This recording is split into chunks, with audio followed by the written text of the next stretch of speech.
Let the adventure continue as we move into TCP/IP subnetting Part 2. What we're going to do is build on the foundation that we laid in Part 1, which was the 3 steps of subnetting based on the number of networks, as in we had the number of networks that we needed and figured out our subnets from there. Well, this video changes that scenario a little bit, flipping it on end and saying we're going to subnet based on the number of hosts rather than the number of networks. Now, this assumes that you've gone through Part 1, so I'm not going to spend as much time reiterating the 3 steps, but I guarantee you that seeing this will not only help you with the scenarios we're presenting right here with these 4 different scenarios, but you'll also get a better feel for even the scenarios from Part 1, because it is the same 3 steps and a very similar process. So let's get going.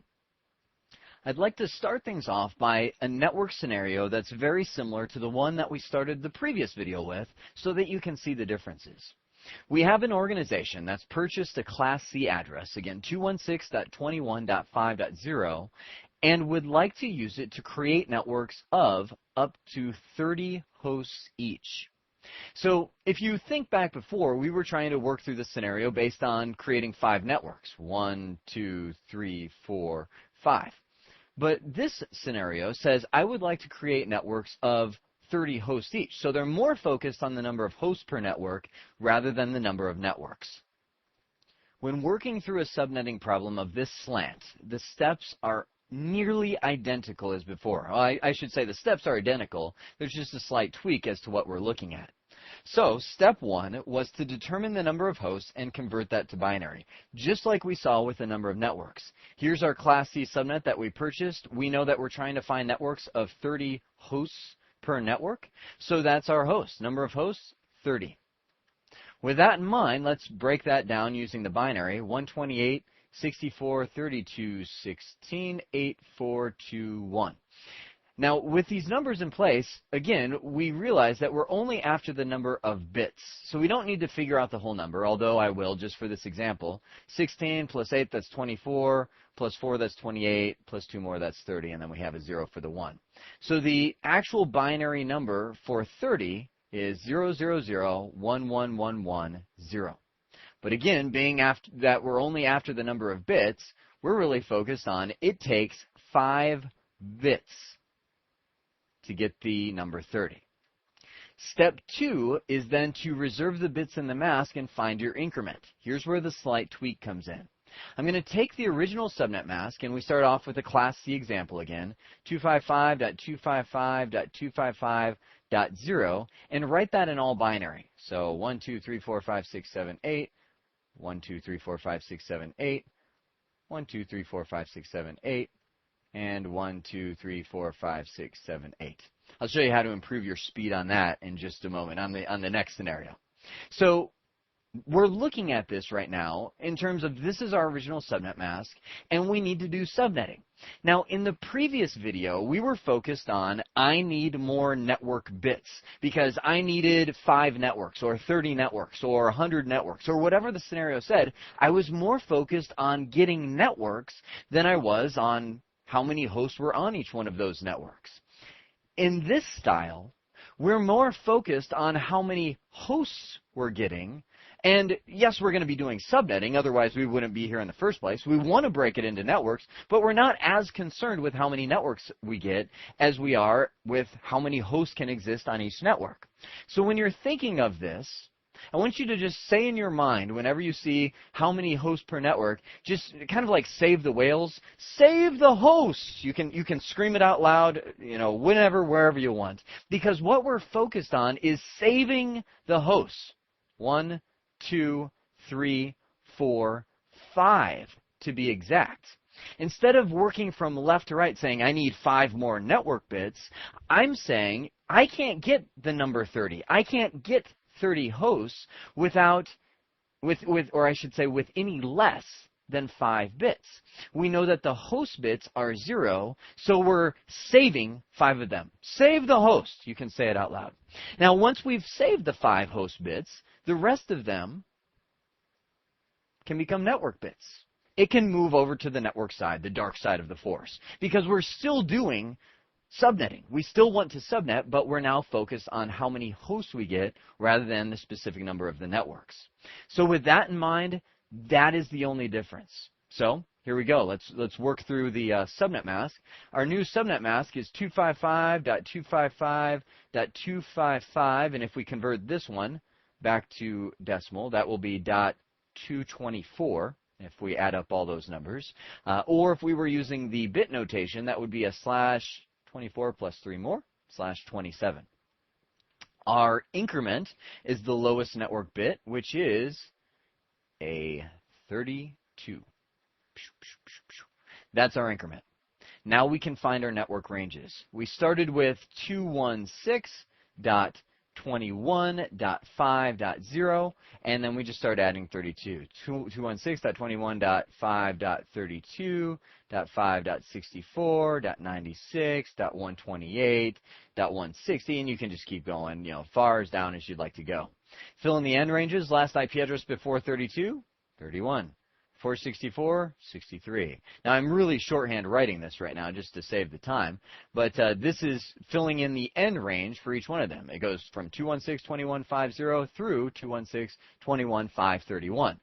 Can't use the last one, can't use the first one, so we actually get 1 through 30 that are usable in between, which is exactly the number of hosts that we were looking for. Just how many subnets do we get? 2 to the power of, well, we introduced 3 more subnet bits. 2 to the power of 3 will end up being, this is 2 to the power of 0, 1, 2, 3. So we end up with 8 total subnets if we were to work this down the whole way. And if we were to do 2 to the power of 5, because there's 5 host bits that we saved, minus 2, that leaves us with 30 hosts per subnet. Now you might notice that I'm moving through these a little bit faster because we've seen the foundation of the previous video where I work through them step by step, working very slow, explaining everything as I go along. What I'd like to do here is not only, of course, introduce the new concept, but to get you faster at this as well, to move a little bit quicker through these scenarios. So if it seems like I'm going faster, I am. We have another scenario, same style. We've got network scenario number 2, Class C example. We have the network 195.520, and the organization is looking for 50 hosts per network. So let's start it off again. Determine the number of hosts and convert to binary. I'll write up our binary chart over here, 8, 4, 2, and 1. We have 50 hosts. So I look right here, no, no, yes. Our first one goes at 32, so I immediately know it takes 6 bits to get the number 50. Sorry, let me just change my font that I'm writing with so it's a little thicker so it looks a little neater. We've got 50 hosts equals 6 bits. Now, what we need to do is reserve the bits in the subnet mask and find our increment. So our original subnet mask is 255.255.255.0. I mentioned that I was going to show you a way to shorten this down as well. Once you're comfortable doing this, you can look at this and say, well, I can't really change the 255s, right? Because since this was a Class C address to start off with, I can't change the original subnet mask, meaning I can't move it backwards, otherwise it wouldn't be a Class C address. So the way I do this is I just think, okay, so that would be 24 ones, ... 1, 2, 3, 4, 5, 6, 7, 8 zeros. Because the zeros are really your playground. That's where you can work. You can't change the original 24, so you can just kind of jot those up there like that. Just quick shorthand instead of counting them all out.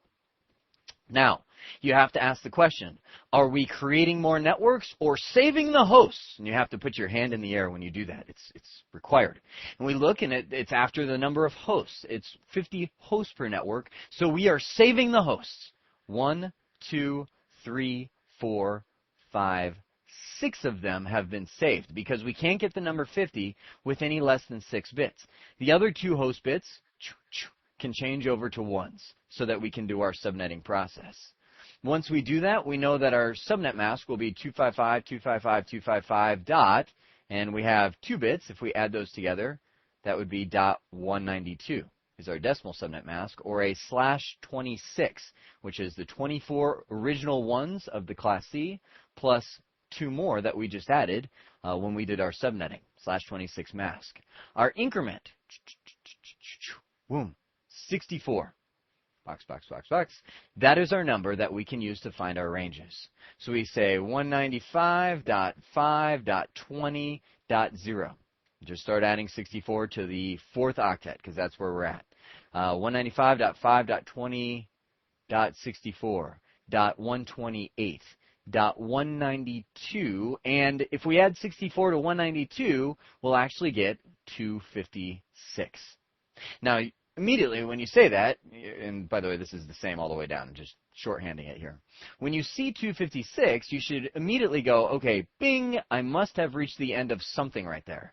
So I just start filling in the end range. We got 63, whoops, 127, 191, and this goes up to 255.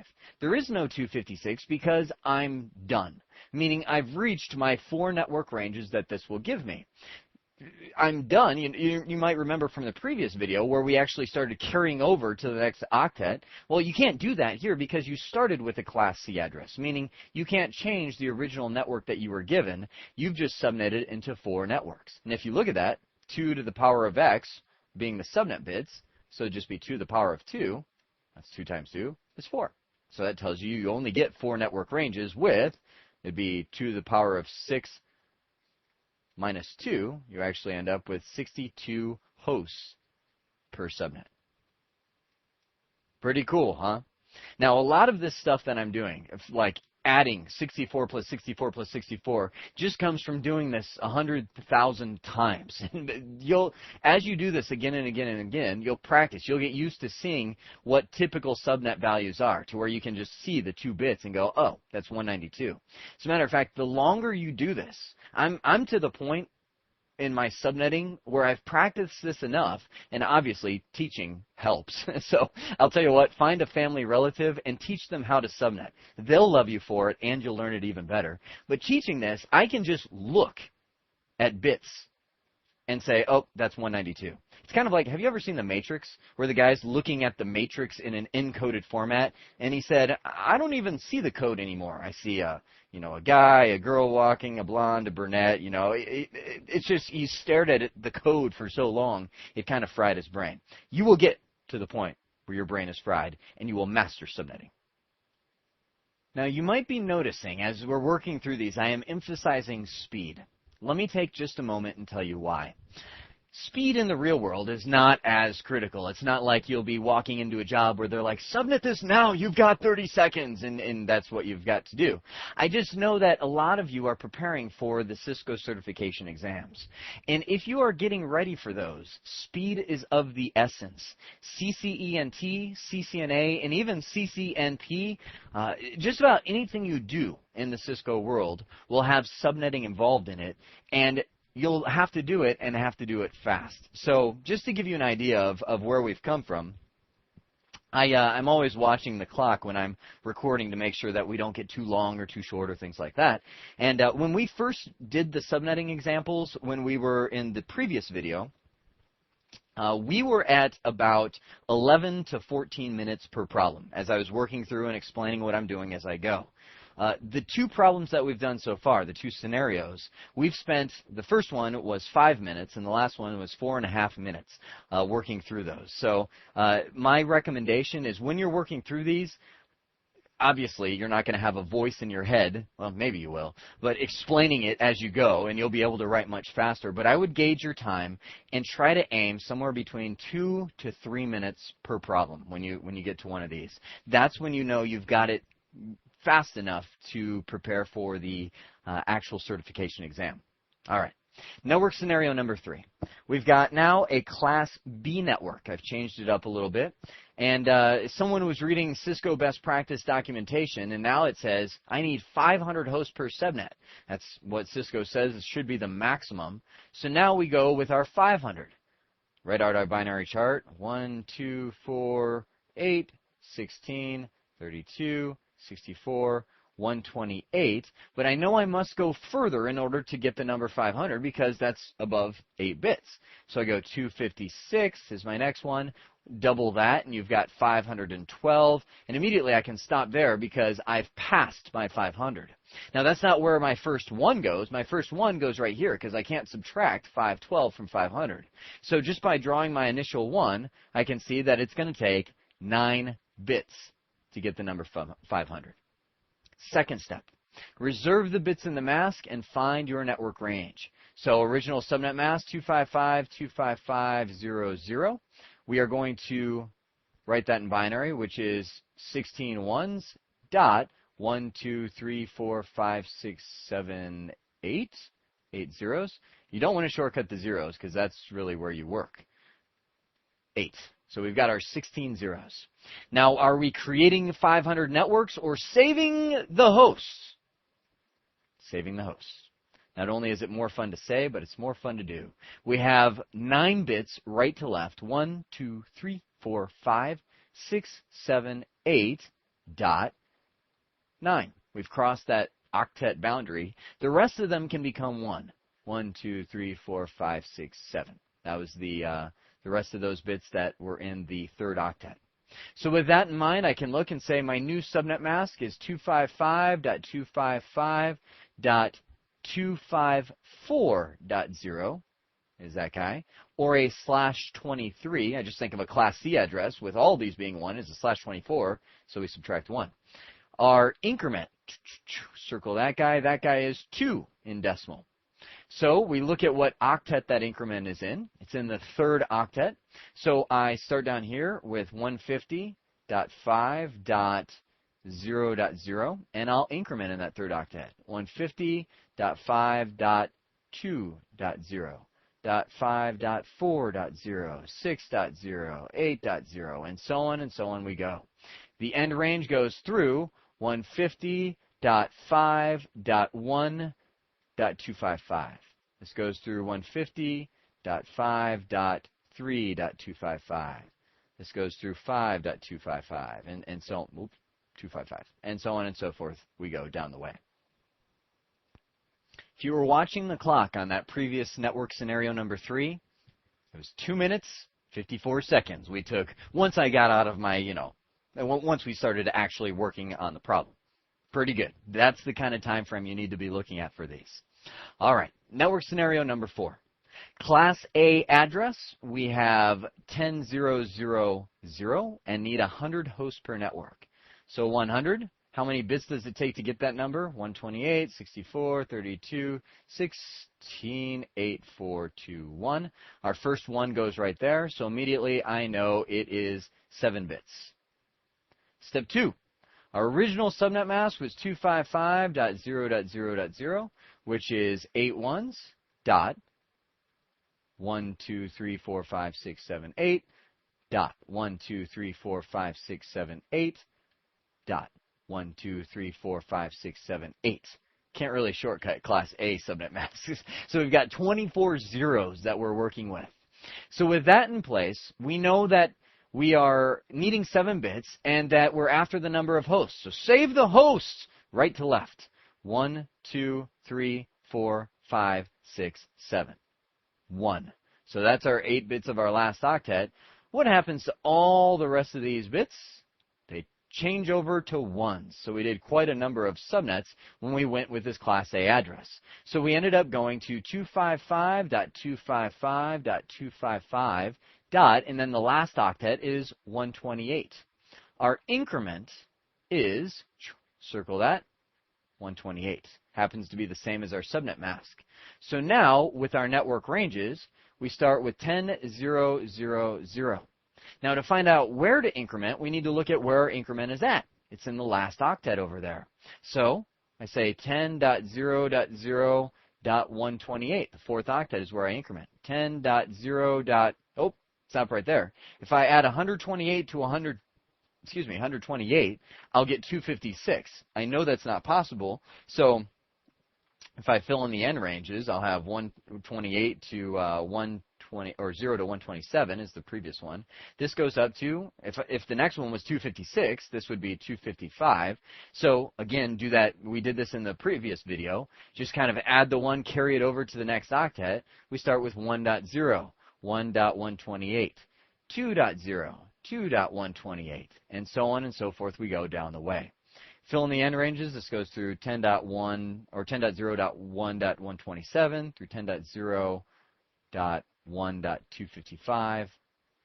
Sorry, I was trying to beat the clock. I'm sorry, but that's how we're going to work this. Sorry for the extreme shorthand, but this is working through a Class A example, and we would keep on going, keep incrementing through all of the Class B and C octets.